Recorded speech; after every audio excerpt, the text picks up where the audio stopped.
नमस्कार दोस्तों। लेकर आ गया हूँ एक ऐसी घटना जो आपको गर्मी में भी ठंडी का एहसास दिला देगी। जब रीढ़ की हड्डी में ऐसे डर के मारे ठंडक आती है ना, तो पूरा शरीर कँपकँपा जाता है। वो वाली फीलिंग आज आपको दिलाऊंगा। दरअसल आज से कुछ साल पहले आसाम के सिलचर शहर में नीता नाम की एक लड़की अपने पति के साथ 11 साल से एक घर में घुट घुट कर रह रही थी। घुट घुट कर कैसे? दरअसल जब से इसकी शादी हुई थी ना, तब से इसका पति इससे प्रॉमिस कर रहा था कि तुझे एक अच्छे घर में लेकर जाऊंगा, एक बड़े घर में, हमारे घर में घर खरीदूंगा।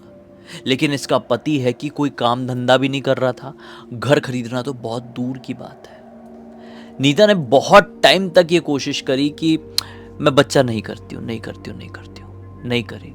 इन काफ़ी टाइम बाद उसको बेटा हुआ। जब बेटा हुआ तो वो अपने बेटे की ज़िंदगी में बहुत ज़्यादा इन्वॉल्व हो गई और उसने सारी चीज़ों की तरफ से अपना ध्यान हटा दिया। अब वो जिस घर में रह रही थी उसको ही अपना घर मानने लगी थी। लेकिन फिर भी एक अजीब सी घुटन ज़रूर थी, क्योंकि उसका पति जहाँ से भी थोड़ा बहुत भी पैसा कमा लेता तो उसकी शराब पी जाता, बहुत पीता। घर पर आता तो अपनी पत्नी को बहुत पीटता, बहुत ज़्यादा। और कभी कभी अपने बेटे के ऊपर भी अपना पूरा शराब उतार देता। ऐसी वाली सिचुएशन थी भाई। हालात इतने बद से बदतर हो चले थे कि जब पति घर पर आता था, जब रौनक घर पर आता था, तो जो पत्नी होती थी ना, वो बिल्कुल चुप हो जाती थी और एक कोने में बैठ जाया करती थी। और एक भी चीज़ पति के हिसाब का नहीं करी ना नीता ने, तो वो उसको बेल्ट ही बेल्ट फिर ट्रीटमेंट से करता था अच्छे से। आप समझ रहे हैं कि मैं क्या कहना चाह रहा हूँ। बहुत ओपनली हर चीज़ नहीं बोल सकते वीडियो में। अच्छा ट्रीटमेंट करता था वो अपनी पत्नी का, मतलब ऐसा कि वो उठ के चल फिर नहीं पाती थी। एक दिन ये सारी चीज़ों से परेशान होकर पत्नी ने भी देह घुमा के, उस दिन थोड़ा ओवर हो गया। पति भयंकर पिया हुआ था और पीट पीट के वो अपनी पत्नी को एक कमरे में बंद कर दिया और सो गया जाकर। उसी अंदर कमरे में उसका बेटा भी था। पत्नी और बेटा एक कमरे में कुटे पिटे और यहाँ पर मस्त फैलकर सो रहा है। जब सुबह 7 बजे के आसपास इसकी नींद खुली, शराब उतरी, उठा तो डायरेक्टली वही कमरे का दरवाज़ा खुला और दरवाज़ा खोलते से ही क्या देखता है कि उसकी पत्नी ख़त्म हो चुकी है। उसने एक गलत कदम उठा ली है, खुद को खुश कर ली है। बच्चा वहाँ पर बैठा बैठा बस एक ही जगह निहार रहा था और उसके लगातार आंसू बह रहे थे। उतना सा बच्चा जिसको दुनियादारी की इतनी सी भी समझ नहीं थी, इतना सा बच्चा था यार वो। सोचो कहाँ से समझ होगी, जो सिर्फ घर पे ऐसे कलेश को देख रहा है। वो आज रो रहा था। उसको फिर भी मालूम चल गया था ये सब कुछ कि मेरी माँ के साथ क्या हुआ। सोचो ये बड़ी बात है। वो भी, उसका शराब उतर गया था भाई, आदमी का भी। तो वो भी बहुत रोया, बहुत रोया। पत्नी का अंतिम संस्कार हुआ। पत्नी के अंतिम संस्कार के बाद वो इतना टूट गया, शराब पीना पूरी तरीके से छोड़ दिया और अपने बेटे को लेकर कहीं तो भी चला गया। कहाँ गया नहीं मालूम। अपना सामान अमान लेकर, घर वर छोड़कर, सब कुछ छोड़ छाड़ कर वहाँ से चला गया। इसकी पत्नी के अंदर एक चीज़ थी शुरू से, उसको ना बिहू डांस करना काफ़ी ज़्यादा पसंद था। लेकिन पति के शराब ने उसके ये वाला जो शौक़ था उस पर पानी फेर कर रख देते।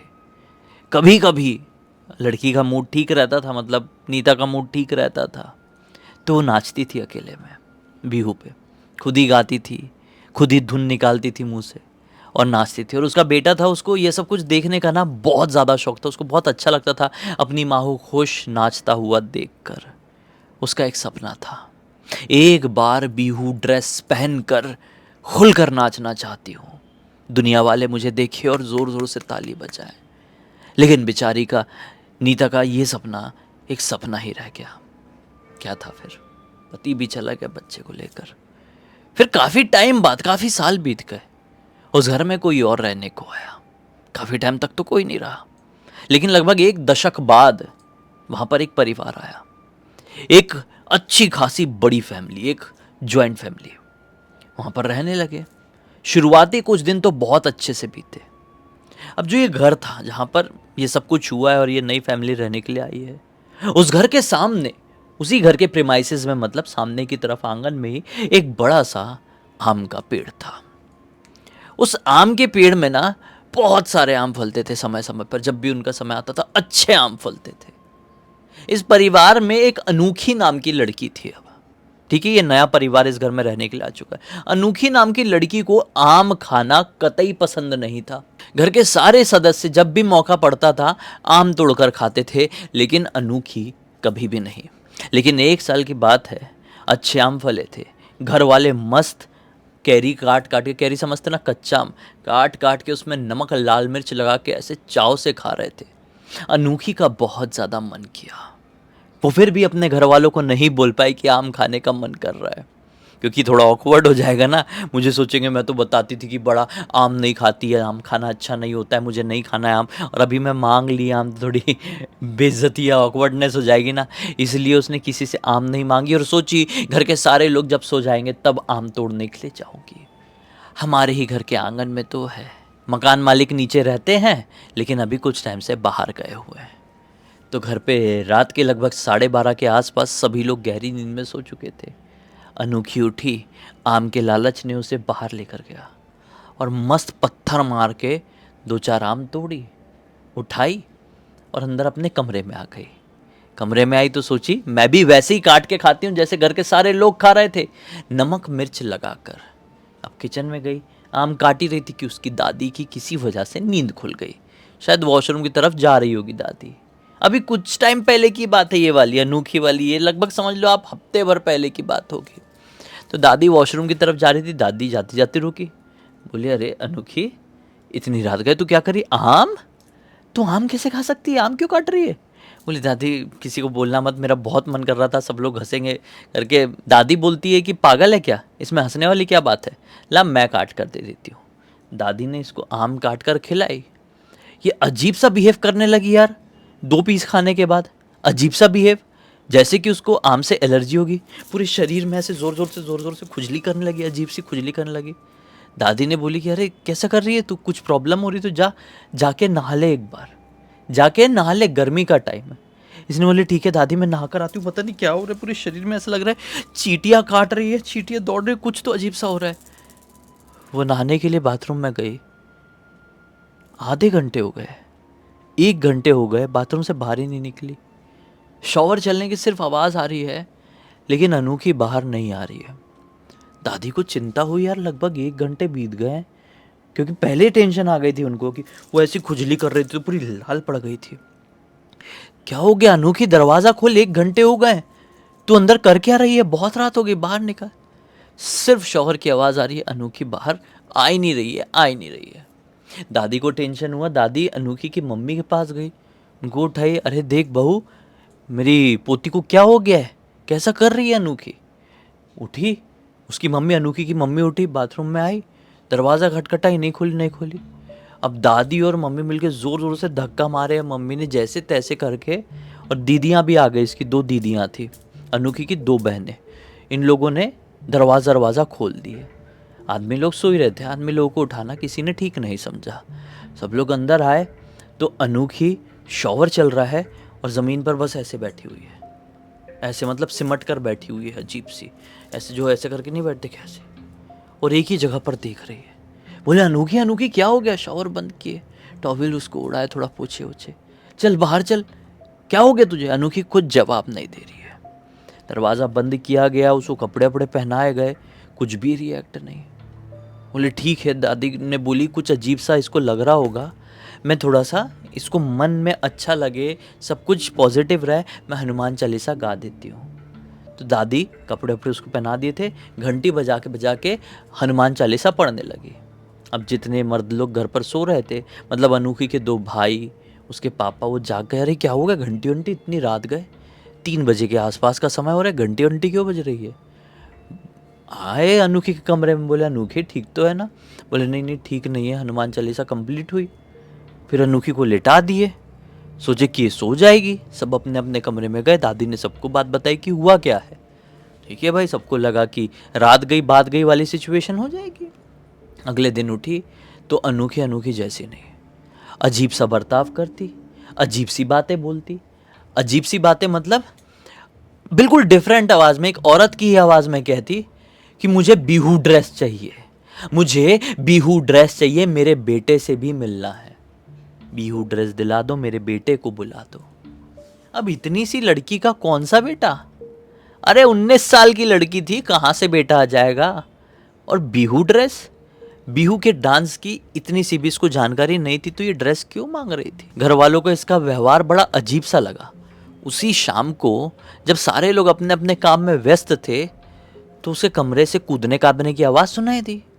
इसे कमरे की तरफ आएगी, अरे कूद काद क्यों रही है? आए देखिए तो क्या पाते हैं, वो कूद नहीं रही है बल्कि बिहू डांस कर रही है। बोले ये क्या मामला है, इसको ये डांस आता ही नहीं था, इसको नहीं पता था ये कैसे परफॉर्म किया जाता है, ये इतने परफेक्ट तरीके से कैसे कर रही थी। दादी को चिंता हुई, दादी ने बोली कि कुछ गड़बड़ है भाई, बाबा जी को बुलाओ कोई। अब एक बाबा जी को बुलाया गया, कहीं दूसरे गांव से, दूर से बाबा जी आए। बाबा जी ने अपना अनुष्ठान किया, अनुष्ठान करके ये समझ में आ गया कि इस लड़की के शरीर के अंदर एक आत्मा है। वो आत्मा मतलब बहुत ज्यादा जिद्दी है, बहुत ज्यादा अतृप्त है। बाबा ने पूरी सर से लेकर पैर तक का जोर लगा दिए, लेकिन वो आत्मा बाहर नहीं निकली।